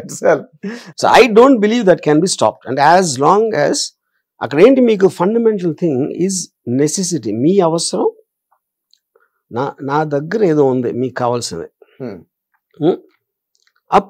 మీకు కావాల్సింది నా దగ్గర ఉంది కాబట్టి నేను బేరం ఆడతా, నాకు ఎంత ఇస్తావని. మీరు షాప్లో బేరం ఆడినా ఎక్కడ ఏం చేసినా all of them come under the same thing. ఎక్కడంటే మీరు ఒక అమ్మాయి ఆనర్కి సంబంధించింది కాబట్టి మీరు ఏదో ఒక ఓవర్గా రియాక్ట్ అవుతున్నారు, but the principle remains the same. Discipline is the same. It works because of that. Yeah, the order is this. Yes. You know, ఒక మగవాడు ఉన్నాడు అనుకోండి, ఆడు హీరో అవ్వాలనుకుంటున్నాడు, నువ్వు డబ్బులు పెడతావని అడుగుతారు ఫస్ట్, ఫర్ ఎగ్జాంపుల్. అది ఏంటి దానికి దీనికి తేడా? ఇక్కడ ఏదో మనం సెక్షువల్ ఆస్పెక్ట్ అని మీరు వేరేగా చూస్తున్నారు, but principle is what you have something I want to exploit. అది హ్యూమన్ నేచర్. అది that's it. Yeah, simple thing. కానీ దానికి మళ్ళీ పొలిటీషియన్ ఉన్నాడు, నీకు సీట్ ఇస్తే మాకు ఎంత ఇస్తావు అంటాడు కదా పార్టీ హెడ్, దానికి దీనికి ఏంటి తేడా? కరెక్ట్, అన్ని అదే. బట్ అక్కడ మోహన్ లాల్ మమ్ముట్టి ఎట్లా రియాక్ట్ అయ్యారంటే, must come to your notice, అదేంటి మేము అలాంటివి జరగకుండా మేము ఇక మీదటి నుంచి కట్టుదిట్టమైన చర్యలు తీసుకుంటాం అని. కట్టుదిట్టమైన చర్యలు తీసుకోవాలి. అది పాయింట్. అది వాళ్ళకి తెలుసు, మీడియా కూడా 10 రోజుల్లో మర్చిపోతుందని. ఇప్పుడు ఏం చెప్పాలో తెలియక ఇది చెప్తున్నారు. ఇంకేం చెప్తారు అలాగన్నా కట్టి ఏం ఎలా అందరూ వీళ్ళు కాపలా చేస్తారా ఏంటి? ఒక అమ్మాయి ప్రొడ్యూసింగ్ కలవటానికి వెళ్తే మమ్ముట్టి వెళ్తాడా కూడా, లేకపోతే మమ్ముట్టి పంపిస్తారా ఎవరన్నా? ఏంటి అసలు అది అది ప్రాక్టికల్ ఇంప్లిమెంటేషన్ అనేది జరగదు. ఎందుకంటే mostly that happens in WhatsApp chat 1-to-1 కలిసి అలాగే ప్రైవేట్ మోడ్స్ అయ్యి ప్రైవేట్ ఇంటరాక్షన్స్. అయితే ఈ సీరియస్ టాపిక్ నుంచి వచ్చి కొంచెం ఇన్ జనరల్ గా మీరు చిరంజీవి గారితో సినిమా స్టార్ట్ చేసి ఆగిపోయింది ఆ రోజున. తర్వాత మళ్ళీ మీరు ఎప్పుడు did you ever try about it అండి for it to happen again? అది దానికి రీజన్ ఏంటంటే, ఫస్ట్ ఆఫ్ ఆల్ నేను హీరోల ఇమేజ్ ఉన్న వాళ్ళతో ఎప్పుడు నేను సినిమా తీయలేదు. ఇప్పుడు నాగార్జునతో కూడా, Nagarjuna is not like an action hero, అటు రియలిస్టిక్ ఫిల్మ్. అది ఆ ఫిల్మ్ జానర్, శివ లాంటి జానర్ తో ఆ టైంలో ఎవరు సినిమా తీసేవారు. Like I said, Sridevi was my main attraction. Amitabh Bachchan is always the realistic hero. ఇది జంజీర్ అప్పటి నుంచి నాకు అది ఉండేది. అవునండి, జంజీర్. ఒక చిరంజీవి గారు వెరీ బిగ్ స్టార్, ఆయన కొన్ని ఇమేజ్, ఆయన ఫ్యాన్స్ ఎక్స్పెక్టేషన్స్, ఆయన డాన్స్లు, లేకపోతే ఆయన కామెడీ టైమింగ్, యాక్షన్, ఇది ఆ kind of a range of films నేను నా లైఫ్లో తీయలేదు. ఎందుకు తీయలేదు? నాకు తీయటం చేత కాదు, అది నాకు న్యాచురల్ ఇది కదా, తీయటం చేత కాదు. నేను తీయను అని అంటలా, తీయలేను. నేను తీస్తే చాలా పెద్ద ఫ్లాప్ అవుతుంది, ఎందుకంటే కన్విక్షన్తో తీయను కాబట్టి. మా కన్విక్షన్ అలాంటప్పుడు ఇమేజ్ ఉన్న హీరోస్ జోలికి వెళ్ళను అసలు నేను ఎప్పుడు. అదేలేండి. కన్విక్షన్ అన్న మాట పక్కన పెడితే you have your own science of making a film or drawing the content on to the screen. కానీ దట్ ఈస్ ఫైన్, బట్ అదే ఇప్పుడు చిరంజీవి గారు సినిమా తీయటం వేరు, చిరంజీవి గారి నుంచి ఏం ఆశిస్తున్నారు జనం అన్నది వేరు. They two different films. They are not the same films. yes. అప్పుడు ఏంటి, designing it for a star, a film is different from making a film. అవును, అబ్సల్యూట్లీ ట్రూ. నేను I make films because I can't make that, even if I want to I can't. ఎందుకంటే natural గా నేను cinema చూడండి అసలు ఆ films. అంటే in general గా మీ సినిమాలు నేను బాగా ఫాలో అయిన వాడినిగా, శివ దగ్గర నుంచి క్షణక్షణం కానీ ఇంకోటి కానీ, ఆ టైంలో కానీ ఏ టైంలో ఉన్నా ఎవరికైనా చిరంజీవి గారితో చేయడం అన్నది ఒక ఫైనల్ గోల్ లాగా, ఒక డైరెక్టర్ కైనా, మ్యూజిక్ డైరెక్టర్ కైనా, హీరోయిన్ కైనా, ఎవరికి. నాకు అది అమితాబ్ బచ్చన్ గారి మీద ఉన్నది. నాకు అమితాబ్ బచ్చన్, నేను శ్రీదేవి తప్పిస్తే ఏ యాక్టర్ని తనతో చేయాలని నేను ఎప్పుడు ఎవరి గురించి అనుకోలేదు. ఎందుకంటే నేను టీన్స్ లో వాళ్ళ సినిమాలు దానికోసం చూసేవాడిని. అయితే ఇప్పుడు మీరు మొన్న కల్కిలో అశ్వత్థామ క్యారెక్టర్ చేశారు కదా ఆయన, బచ్చన్ గారు. ఎలా అనిపించింది సార్ మీకు? ఫ్యాంటాస్టిక్. అవునా, మీరు మాట్లాడారా తర్వాత అమితాబ్ గారు? ఓకే, అండ్ దెన్ కూడా వచ్చారు ఆయన. మన దానికి వచ్చారా? Oh great sir, really great. Okay, తర్వాత అంటే ఇప్పుడు మీరు on a very lighter note sir, lighter note, you always live alone. You're a lonely person to the best of my observation. Okay, 10 మంది మీ దగ్గర పని చేయొచ్చు, లేకపోతే 10 మందితో మీరు కలిపి మూవ్ అవ్వచ్చు, నాలాంటి మీడియా పీపుల్ తో మూవ్ అవ్వచ్చు, ఇవన్నీ మీకు జనరల్ కావచ్చు. But as far as the so called content life is called, I feel మీరు ఒంటరి మనిషి అని ఫీల్ అవుతాను నేను. I don't know, ఒంటరి miss is interaction with people, interaction with thoughts is different. ఒంటరి మనిషి అంటే ఫ్యామిలీతో ఉండాలి, లేకపోతే నా వాళ్ళతో ఉండాలి అని ఉండదు. నాకు ఎవరు నా వాళ్ళు లేరు, ఫ్యామిలీ లేదు, ఏమీ లేదు. అదేనండి really very different. I believe that your happiness is directly related with absence of 3 things in your life. One is God, second is family, and third is social acceptance. సమాజాన్ని, దేవుణ్ణి, ఫ్యామిలీని పట్టించుకోకపోతే మీకన్నా హ్యాపీ అయినాడు ఎవరు ఉన్నారు లైఫ్లో. అది నేను తెలుసుకున్నారా, మీరు నమ్మారా సార్? నమ్మటం అనేది ఎవరు చెప్పరు కదా, అది ఎక్స్పీరియన్స్ నుంచి, నేను చదివిన పుస్తకాల నుంచి, నేను ఆలోచించిన దాని గురించి, నేను కలిసిన మనుషుల్లో థాట్స్ ఎక్స్చేంజ్ లో ఒక పీరియడ్ ఆఫ్ టైంలో డెవలప్ అవుతుంది. దేవుడు అన్న దాన్ని పక్కన పెట్టండి, లేకపోతే యాక్సెప్టెన్స్ కూడా పక్కన పెడతాం. బొచ్చు ఎవడైనా ఒప్పుకుంటేనంటే ఒప్పుకోపోతే దేవుని కూడా పక్కన పెడతాం. It's all perception, somebody's faith and trust పక్కన. బట్ ఫ్యామిలీ లైఫ్ అన్నది అరిస్టాటిల్ చెప్పినట్టు man is a social animal అన్నాడు. అండ్ అక్కడి నుంచే ఫ్యామిలీస్ అన్నవి డిరైవ్ అయ్యాయి. Family system is a very strong platform for the society. First of all man is a social animal అంటే which is obvious, but I don't think it is said in the context of a family. It is actually meant as social, you know. ఇప్పుడు family అనేది బేసిక్గా నాకు చాలా మంది people అంటే విపరీతంగా ఇష్టం. ఎందుకంటే వాళ్ళ ఇంటెలిజెన్స్ అవ్వచ్చు, వాళ్ళ కెపాసిటీ అవ్వచ్చు, వాళ్ళ సెన్సిటివిటీ అవ్వచ్చు, వాళ్ళ బ్యూటీ అవ్వచ్చు, యూనో, వేరే వేరే ఫ్యాక్టర్స్ తోటి విపరీతంగా నేను వాళ్ళు ప్రేమిస్తాను, యూనో. బట్ నా ఫ్యామిలీ కనుక ప్రేమించను, I will look at the merit of each individual and nothing related to my blood. Yes, I understand. Yeah, I understand. So ఇప్పుడు నేను నా కామన్ టాపిక్ లేదనుకోండి నాకు మాట్లాడటానికి, అప్పుడు I will feel a pressure to be with that person. ఎందుకంటే I live my life on excitement. కాన్స్టెంట్గా నాకు ఎక్సైట్మెంట్ ఉండాలి, ఏదో జరిగిపోతుంది, నేను అది క్రియేట్ చేసుకుంటాను, లేకపోతే నా దగ్గరికి వస్తుంది, లేకపోతే నేనే ప్రవోక్ చేస్తాను. అప్పుడు నార్మల్ పీపుల్ నాకు బోర్ పడతారు. నార్మల్ లా అబైడింగ్ పీపుల్, వాళ్ళ ఫ్యామిలీ చాలా చదువుకుని వాళ్ళు పెళ్లి చేసుకుని ఇంట్లో పిల్లల గురించి వాళ్ళందరూ నాకు బోర్ పడతారు. కాదు సార్, మరి సొసైటీలోని మీరు ఒక్కరే, మన తమిళ్లో అంటారు చూడండి, ఆయిరత్తులు వరువున్ అంటే 1 in thousands, మీరు ఒక్కలే ఉంటారు అలాగా. సొసైటీ అంతా ఇట్ ఇస్ ఇన్ ది, అది పాయింట్. ఇప్పుడు నాలాంటి వాళ్ళు అందరూ ఉంటే సొసైటీ ఎగ్జిస్ట్ అవ్వకపోవచ్చు, possibility, but today I don't think it's no longer valid. ఎందుకంటే ఇప్పుడు వచ్చిన మన కొన్న డిజిటల్ టెక్నాలజీ, ఆర్టిఫిషియల్ ఇంటెలిజెన్స్ తర్వాత will be moving towards eradicating all relationships. దాంట్లో నాకు ఏమాత్రం డౌట్ లేదు. అవునా? You foresee that society అండి? And very soon, it is not like very far. అంటే కుటుంబ వ్యవస్థలు ఇవన్నీ, ప్రేమలు, మీకు already the divorce rate, it is an all time high. It's almost touching 60% of marriages are getting broken up. పిల్లలు కావటం అనేది చాలా దేశాల్లో చాలా తగ్గిపోతుంది. You know, so the selfishness and self preservation అనేది మీకు మెయిన్ అయిపోయినప్పుడు you will not want bondages, you will not want I mean unnecessary ఏమంటారు దాన్ని, వెయిట్స్, బర్డన్స్ మీ ఫేస్ మీద పెట్టుకోకుండా సెల్ఫిష్నెస్ ఎంత పెరుగుతూ ఉంటే అంత తొందరగా మీకు బాండింగ్ తగ్గిపోతూ ఉంటుంది. ఓకే, ఇప్పుడు నార్మల్ గా మీరు అన్న మాటలంచే తీసుకుంటాను సార్ మాట. ఫ్యామిలీ లైఫ్ లో ఉన్న వాళ్ళు పిల్లలతో బాగా ఎంజాయ్ చేయడం, వాళ్ళ సక్సెస్ చూడడం, మన ఇండస్ట్రీలోనే ఎక్కడ బయట వరకు వెళ్ళిపోకల్లా, పిల్లలు బయటకు వచ్చి పెద్ద సక్సెస్ లోకి వెళ్ళి పెద్ద రేంజ్లకి వెళ్ళిపోయి, that's a different, A kind of enchantment and bliss, delight, what ever Joy. Fair enough. ఇప్పుడు నేను ఏదైనా కూడా జనరలైజ్ చేయను. I'm only talking about the trends of majority of the people. Okay, వాళ్ళు చెప్పలేకపోవచ్చు, చెప్పకపోవచ్చు ఒక్కొక్కసారి. బట్ మీకు ఇవాళ మీరు ఒకసారి పొద్దున్న ఏమున్నాయి నా ప్రాబ్లమ్స్ మీరు ఒకసారి ఆలోచించుకోండి, 100% 90% మీ ఫ్యామిలీతో రిలేటెడ్ ఉంటాయి. దాంట్లో నాకు డౌట్ లేదు. కాదు వాట్ ఎవర్ దట్ ఈస్. మీ కొడుకు సరిగ్గా చదవట్లేదు అని జస్ట్ జనరల్గా చెప్తున్నా. లేకపోతే మీ అమ్మాయి ఎవరినో ప్రేమించింది లేదు, లేకపోతే ఇదేదో జరిగింది, మీ మేనమామ ఎవరు మీకు మిమ్మల్ని నమ్మించి మోసం చేసాడు, మీరు ఎందుకు నమ్మారు, మేనమామ కనుక నమ్మారు. ఇలాంటివన్నీ ఎక్కడో ఒకటి చోట మీకు దగ్గరలో ఉంటారు వాళ్ళు. అది నేను చెప్పేది.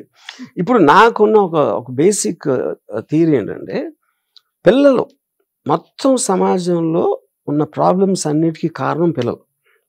ఎందుకు పిల్లలు అంటే, మీకు స్వార్థం ఎక్కడి నుంచి వస్తుంది? నా పిల్లలు, నా ఫ్యామిలీ, నా పిల్లలు. మీ పిల్లల కోసం మీరు కష్టపడతారు, వాళ్ళని సెటిల్ చేయాలి, వాళ్ళకి ఏదో డబ్బులు వేయాలి, వాళ్ళకి ఏదో ఇల్లు కట్టి పెట్టాలి, ఇది అది అని కంటిన్యూస్గా your wanting money is more for them. Okay, entire corruption is actually coming from there. ఇప్పుడు మనం ఫలానా ముఖ్యమంత్రికి 1,00,000 కోట్లు ఉన్నాయి, అడుగు 2,00,000 కోట్లు ఉన్నాయని చెప్పి నరేంద్ర మోడీ చెప్పారు. ఎవరు కరప్షన్ ఎప్పుడు ఎవరు చెప్పాలి, ఆయన తీసుకుంటాడు, ఆయన పిల్లలు లేరు, అందుకని nobody believes that is correct. And by default that is the point, so ఇప్పుడేంటి, ఇప్పుడు సపోజ్ పిల్లలు పుట్టగానే ఇప్పుడు సొసైటీలో ఏం ప్రాబ్లమ్స్ ఉన్నాయి మనకి? ఒకటి ఇన్జస్టిస్, ఇన్ఈక్వాలిటీ, పోవర్టీ, రిచ్, ఇది అది కాస్ట్, ఇన్ని ఉన్నాయి మొత్తం డిస్ప్యూట్స్ రావడానికి, బర్నింగ్ ప్రాబ్లమ్స్ ఇవన్నీ. అప్పుడు పుట్టగానే ఎవరైనా సరే ఆ పిల్లలందరినీ గవర్నమెంట్ ఇచ్చారు అనుకోండి, గవర్నమెంట్ అందరినీ ఒకేలాగా పెంచుతుంది. They won't have any kind of inequality ఉండదు, కాస్ట్ ఉండదు, రిలీజన్ ఉండదు, కమ్యూనిటీ ఉండదు, ఏ ఉండదు. అందరూ ఒకే స్కూల్. అంటే వాళ్ళు పెట్టిన దాంట్లో ఒకడేమో చాలా రిచ్ స్కూల్కి వెళ్ళి అంత ఫీజు కట్టి, ఇంకోటి ఎవడో గవర్నమెంట్ స్కూల్కి వెళ్ళి, ఇంకోటి ఎవడో ఏదో స్కూల్కి వెళ్ళి, ఆ ఏడుపు కన్నా ఇది బెటర్ కదా. పాయింట్ 1. అప్పుడేంటి, ఈడు ఉట్టి నేను ఒక్కనే ఉన్నాను కాబట్టి ఎవరైతే పిల్లలు ఇచ్చేసారో వాడి కోసం చేసుకుంటాడు. కరప్షన్ అనేది చాలా తక్కువ అవడానికి అస్సలు ఉండదు నేను అంటలేదు, but it will substantially reduce. Okay, ఇది ఒకటే. అప్పుడు మీరు ఒక క్వశ్చన్ ఏమి అడుగుతారు, అసలు పిల్లలు పుట్టగానే గవర్నమెంట్కి ఇచ్చేస్తే ఎందుకు పుట్టిస్తారు? అప్పుడు డబ్బులు ఇస్తే పుట్టిస్తారు. మీరు ఉత్పత్తి కావాలి కదా, మీకు నాకు కాటన్ కావాలి, ఎంత వరి కావాలి, ఎంత అది కావాలి, అప్పుడు ఫార్మర్స్ పండించేస్తున్నారు. అలా మీ పిల్లలు సొసైటీకి ఎంతమంది పిల్లలు కావాలి సంవత్సరానికి, ఈ డిపార్ట్మెంట్ ఏమేమి కావాలి, అప్పుడు మీకు దానికి అది చేస్తే ఇంత డబ్బిచ్చి కొనుక్కుంటాం, ఇంత డబ్బిచ్చి తీసుకుంటాం. So that's the incentive to make the children. మీరు ఇప్పుడు ఎవరినన్నా మీకేదో బుద్ధిగా పెంచుకోవాలి అంటే పెట్టలాగా పెంచుకోండి, ఎవరో ఒకరిని తీసుకొచ్చి. మీ పిల్లలు పెంచుకోదు. And you should not give the rights of heredity. మీ తర్వాత ఆస్తి మీ పిల్లలకి ఇవ్వటం అనేది అంటే అది కమ్యూనిజం ఆస్పెక్ట్ అవ్వచ్చు. కానీ ట్రూత్ఫుల్గా ఏమవుతుందంటే ఇన్ఈక్వాలిటీ ఎక్కడ వస్తుంది మీకు? ధీరుభాయ్ తన కొడుకు ముఖేష్ అంబానీకి ఇచ్చాడు తన ఆస్తి అంతా. అప్పుడు కొత్తగా ఇండస్ట్రీ పెట్టాలనుకున్నాడు మా ఫాదర్ ధీరు అంబానీ కాదు, అప్పుడు నాకు వాడికి ఈక్వల్ ఫుటింగ్ ఎలా వచ్చింది, ఛాన్స్ ఆపర్చునిటీ రాలేదు కదా అనుకుంటాడు కదా. అక్కడ ఇన్ఈక్వాలిటీ వచ్చింది అక్కడ స్టార్ట్. అప్పుడు ధీరుభాయ్ అంబానీ ఎంతని సంపాదించుకున్నాడు, ఆయన కెపాసిటీ అది. ఆయన పోయిన తర్వాత మొత్తం అంతా మళ్ళీ స్టేట్కి వెళ్ళిపోయింది అనుకోండి. అప్పుడు మళ్ళీ ముఖేష్ వీళ్ళందరూ కలిసి ఒకే రోడ్లో మళ్ళీ కావాలి, ఒకే లెవెల్లో స్టార్ట్ అవుతారు, ఎవరికి పార్షియాలిటీ చూపించకుండా. అవును సార్. సో ఈ పిల్లల్ని గవర్నమెంట్కి ఇచ్చేసి హెరిడిటరీ లా అనేది తీసేస్తే సొసైటీలో 90% ప్రాబ్లమ్స్ పోతాయి. ఎగ్జాక్ట్లీ. కానీ ఇప్పుడు వీటన్నిటిలోని ఇంట్రికేట్ గా ఉన్న ఒక పాయింట్ సార్, మీరైతే దాన్ని ఓపెన్ బుక్ కాబట్టి మీరు చెప్తారనే ఒక ఎక్సైట్మెంట్ తో అడుగుతున్నాను మిమ్మల్ని. ఈ జనరల్ లైఫ్ లో ఫ్యామిలీ లైఫ్ వద్దు, పిల్లలే పార్షియాలిటీకి కానీ ఈ కరప్షన్ కానీ లేకపోతే ఒక యాంబిషన్ కానీ వీళ్ళే కారణం అవుతున్నారు. ఇదంతా ఒక ఓషో థీరీ లాగా ఇదొక థీరీ సార్, ఇదొక theory. But what about a కంపెనియన్షిప్, ఒక సాహచర్యం అన్నది ఉండాలిగా ఆపోజిట్ సెక్స్ తో. అదే పాయింట్. ఇప్పుడు నాకున్నంత కంపానియన్షిప్ ఉన్నాడు ఎవరు నాకు తెలిసి ఎవరు లేడు ఫస్ట్. కానీ నేను I don't want to get in to marriage and wife. ఎందుకంటే నేను నా ఇష్టం ఉన్నప్పుడే ఒక అమ్మాయితో కలుస్తాను, అమ్మాయితో ఇష్టం ఉన్నప్పుడే నన్ను కలుస్తుంది. ఎందుకంటే నాకు 100 పనులు ఉంటాయి, నాకు 100 వెరీ ఇంట్రెస్టింగ్ టాపిక్స్ ఉంటాయి. అప్పుడు నేను కంటిన్యూస్గా నా కంపెనీస్ ఉంటారు, వాళ్ళు మారిపోతూ ఉంటారు, ఒక్కళ్ళు ఎప్పుడు ఉండరు. ఆ పాయింట్ ఆఫ్ టైమ్ లో ఎవరు ఎక్సైట్ చేస్తారో correct, that is the correct thing. నా excitement is my driving my entire life. నా ఎమోషన్స్ నా ఎక్సైట్మెంటే, నా ప్రాక్టికాలిటీ నా ఎక్సైట్మెంటే, నా ఇంటెలిజెన్స్ కూడా నా excitement. That is believable, that is credible, that is credible. అంటే ఇప్పుడు ఇలా మీరు అన్న దాంట్లో అలా మిమ్మల్ని బాగా ఎక్సైట్ చేసిన వాళ్ళు ఎవరైనా అంటే నోన్ ఫిగర్స్ ఉన్నారా, లేకపోతే అన్నోన్ ఉన్నారు? 100% నేను ఇందాక చెప్పినట్టు ఇప్పుడు శ్రీదేవి గారు అంటే నేను డెఫినెట్గా శ్రీదేవి గారు అనే వ్యక్తి లేకపోతే నా లైఫ్లో ఎంతో కొంత వెళ్తుండేది. Not that I had any relationship, అది కాదు పాయింట్. అక్కడ ఆవిడ ఉన్నారు ప్రపంచంలో, ఎర్త్ మీద ఆవిడ ఉన్నారు. ఆవిడ సినిమాలో ఇదో అదో, నేను క్షణక్షణలో నా ఎక్స్పీరియన్స్ ఇలాంటి. అలాగే బ్రూస్లీ, అలాగే ఐన్ ర్యాండ్, అలాగే రంగీలా టైంలో I felt that with Urmila. అది నేను ఇప్పటికీ ఫీల్ అవుతాను. కొంతమంది కాదు, వేరే వాళ్ళు, కొంతమంది తెలియచ్చు, కొంతమంది తెలియకపోవచ్చు బయట.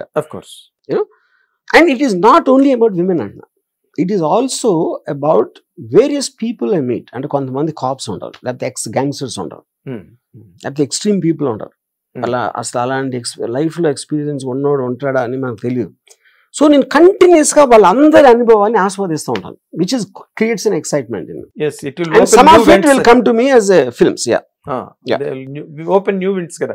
ఇప్పుడు ఫ్యామిలీ లైఫ్ అంటే you will have the same film every day, content same అటు ఇటుగా. So the point is it is మీరు కంటిన్యూస్ గా ఒకే స్పేస్ లో ఉన్నప్పుడు ఎక్సైట్మెంట్ ఉండటానికి ఛాన్స్ లేదు, అవకాశం లేదు. ఇట్ విల్ జస్ట్ బికమ్ ఒక ప్లేట్ అయిపోతుంది అలా. స్టిల్ వాటర్ అయిపోతుంది, సాచురేషన్ కి వచ్చేస్తుంది, స్టిల్ వాటర్ వస్తుంది. Still water breeds mosquitoes. నేనేమో సముద్రం మళ్ళీ అలా వెళ్ళి మళ్ళీ ముందుకు వచ్చి వెనక్కి వెళ్ళి నాకు ఎక్సైట్మెంట్ లేకపోతే నాకు పూట గడవదు. లేదులేండి, that is only only keeps you going all the while. Me psychology ఏదైతే ఉందో యూఆర్ బ్లెస్డ్ సోల్ అంటాను నేను. ఎందుకంటే మీకు కావాల్సిన సైకాలజీని మీరు ఇంప్లిమెంట్ చేసి దాని ద్వారా మీరు ముందుకెళ్ళగలుగుతున్నారు. And Ram Gopal Varma is always a stirring personality in the society, either by his talks on interviews like with people like me, or on Twitter, or on Facebook, or whatever. రేపు ఇంకేం మీడియా ప్లాట్ఫామ్ వస్తుందో తెలియదు, but Varma will be always there along with the society as a custodian of people. That is not true. అంటే ఇప్పుడు ఈ మధ్యన చాలా మంది they keep talking about Ramoism to me.